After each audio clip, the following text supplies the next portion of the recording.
1-ups have been a key feature of Mario games since the very start. These green mushrooms will add 1 to your life counter when you collect them, basically giving you another try if you die in a level. Back in the days of Super Mario Bros. For the NES, finding a 1-up was like a beacon of hope, since running out of lives meant you would start over from the beginning of this game's 8 worlds. But newer games like Mario Wonder shower you in 1-ups, so after like 10 minutes of playing, you never have to look at this number again. In all of these games, running out of lives results in a game over, losing any unsaved progress. But the insane number of lives given in later games makes the chance of a game over practically zero. Did this fundamental change in the way the life system was handled just happen out of nowhere? I mean, at some point there had to have been a shift. So when did this happen? To test this, I played each of the main 2D Mario games in order, starting with Super Mario Bros. From 1985. If I ever run out of lives and game over, that means I jump forward in time to the next game and repeat. The first game I'm able to beat marks the turning point in difficulty for the history of 2D Mario. Like I said, Super Mario Bros. For the NES is our first game. This game has you start right away in the first level with 3 lives, with the goal being to trek through 8 worlds and defeat Bowser. And who better to tackle this challenge than me? I'm not good at these games. Luckily, the first level couldn't stop me, so the second level was where we faced our first real challenge, Goombas.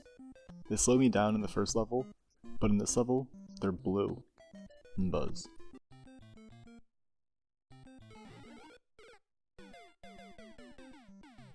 They were too tough, and I was already down to my last life.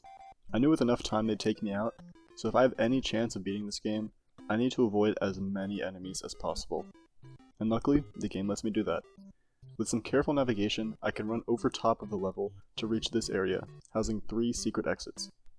This pipe room is a form of shortcut that Nintendo implemented that lets me skip all the way from World 1 to World 4.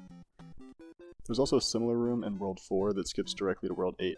This cuts this game's 32 levels down to a measly 8. And with all this knowledge, all that's left to do is race to the finish. No! No! Oh no!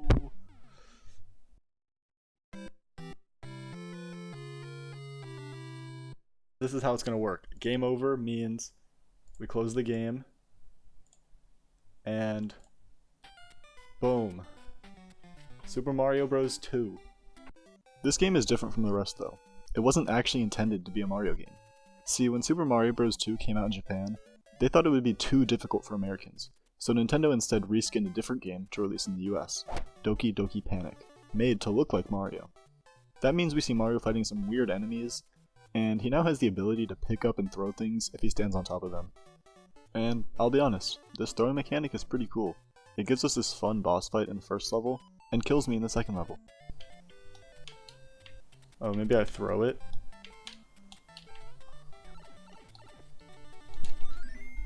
Oh my god.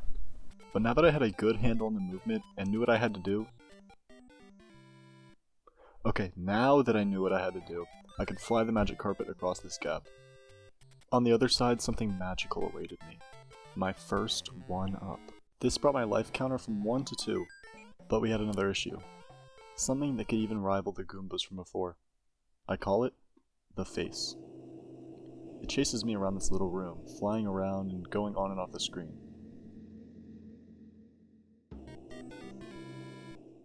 With 1 life left, it was me versus the Face.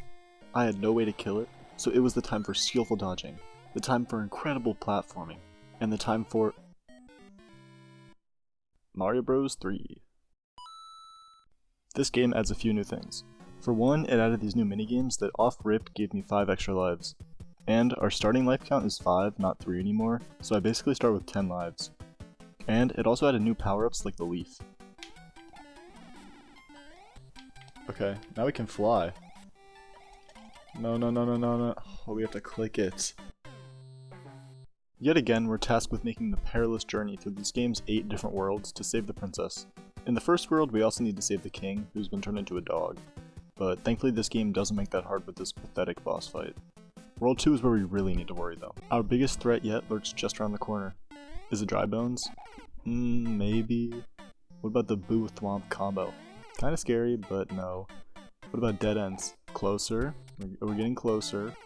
The real biggest threat is this Boomerang guy. This game has a shortcut, like the other ones, to skip a world, and it's only possible by killing him, so I have to take him down. I finally kill him though, and can continue on. No. Oh my god.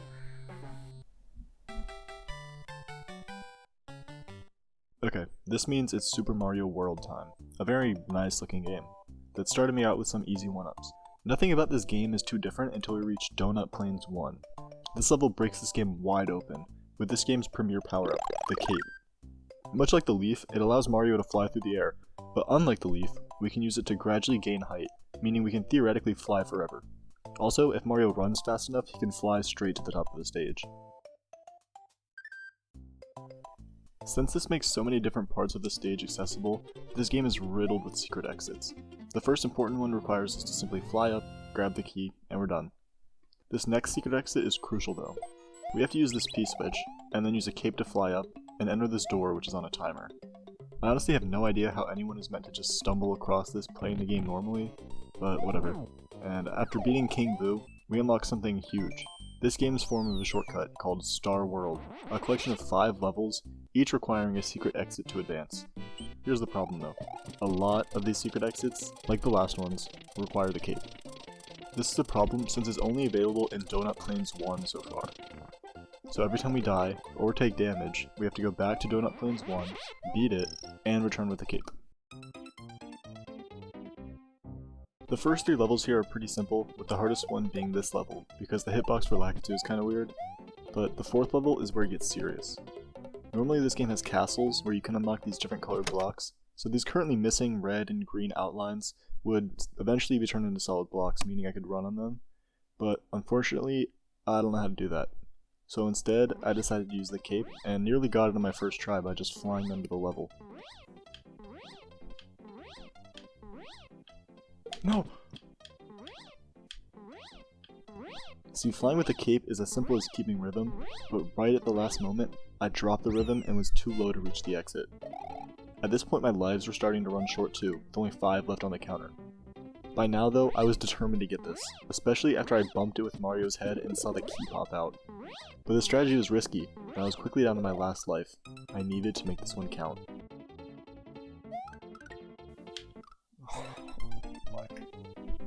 Alright. Next up, Super Mario World 2.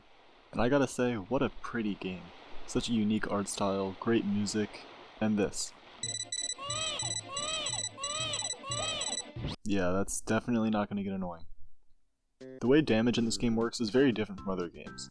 Things that would instantly kill you in the other games, like lava or falling off the stage, still do, but when you get hit by an enemy, instead of losing a power-up, you drop Baby Mario. Oh yeah, did I mention you play as Yoshi? When you drop him, you have 10 seconds to pop his bubble before he gets kidnapped. This 10-second window makes it a lot easier to avoid dying. Apart from this though, the game's pretty forgiving. Until level 3.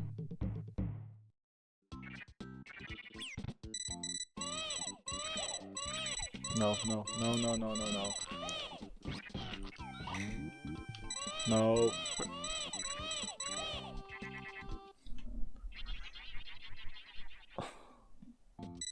Of course though, I learned my lesson, and took my time on the next attempt. Oh, not again. No! Okay, third time has to be the charm.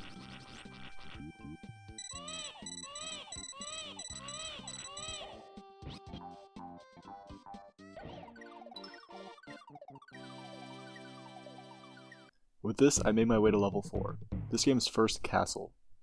I felt like I knew exactly how to play this game. I was confident in the movement, and felt like a master already, and rushed to the end of the level, where my confidence made me burn up in lava. But I learned my lesson from before. Too many times in the past had I died at the same place over and over again, never learning my lesson. Oh.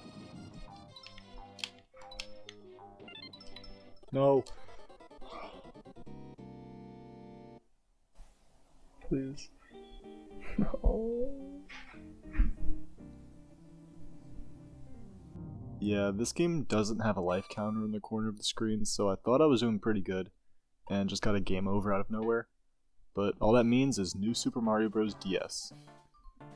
The footage for World 1 got kinda messed up, so I'll quickly go over the most important things. We have shortcuts again, big surprise. There are cannons that let us skip from World 1 to World 5 and then to World 8. These are hidden behind secret exits, with the one in World 1 being hidden in the castle, by walking off the right of the screen in this room, which is, I don't know how you're supposed to find that. And we also have a new power-up, the blue shell, that lets us beat levels really quickly, so pretty soon we're already in World 5.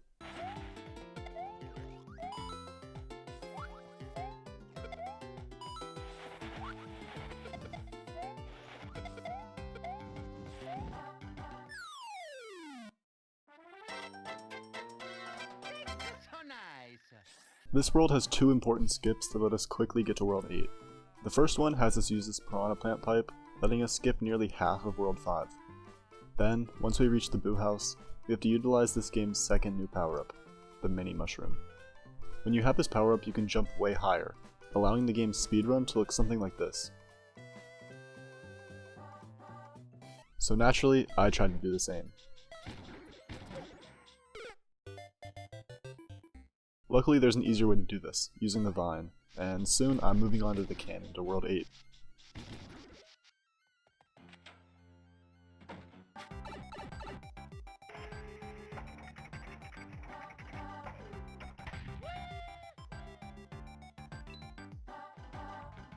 This world has no skippable levels, and I entered with about 15 lives to spare. To be honest, none of these levels are that difficult, but I did find a third new power-up, the Mega Mushroom, which did have a bit of a learning curve. Wait, what? What this world really does double down on though is boss fights. We start with the boss fight against Bowser Jr.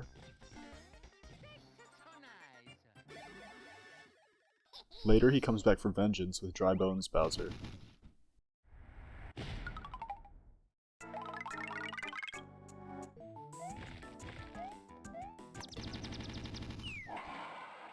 Thrilling. And again, another small castle with Bowser Jr. The hardest part of this level though isn't the boss fight, it's the snake blocks, which I'd say is probably one of the worst things ever added to 2D Mario. Here, I'll show you the snake block section at 800% speed.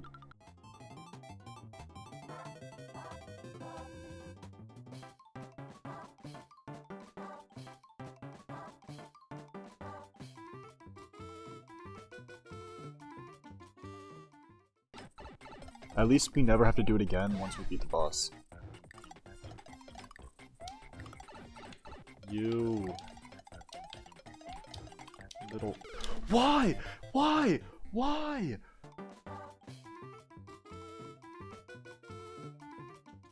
Fortunately this time it goes a bit better, and the final test is now a battle against both Bowser and Bowser Jr. at the same time. At this point I still had about 14 lives, so I wanted to try something. I noticed that the speedrun for this game did a cool trick to beat the boss in like 5 seconds, so I decided to see if I could do it. How did he do that? After a couple tries I realized there's no reason for me to just die here and start a whole other game again, so I played normally.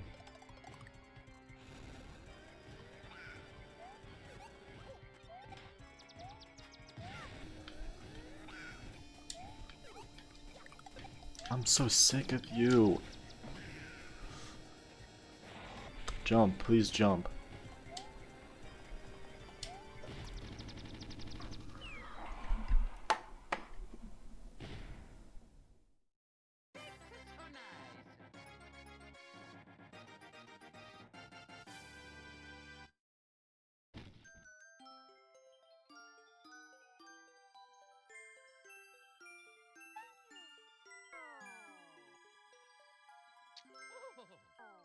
This means New Super Mario Bros. Is where difficulty really started to trend down. And it makes sense. This game was essentially the reboot for 2D Mario, coming out 11 years after Super Mario World 2. And with the series seeing new games on new consoles, the difficulty of these games dropped dramatically. These videos take a while to make, so I hope you enjoyed.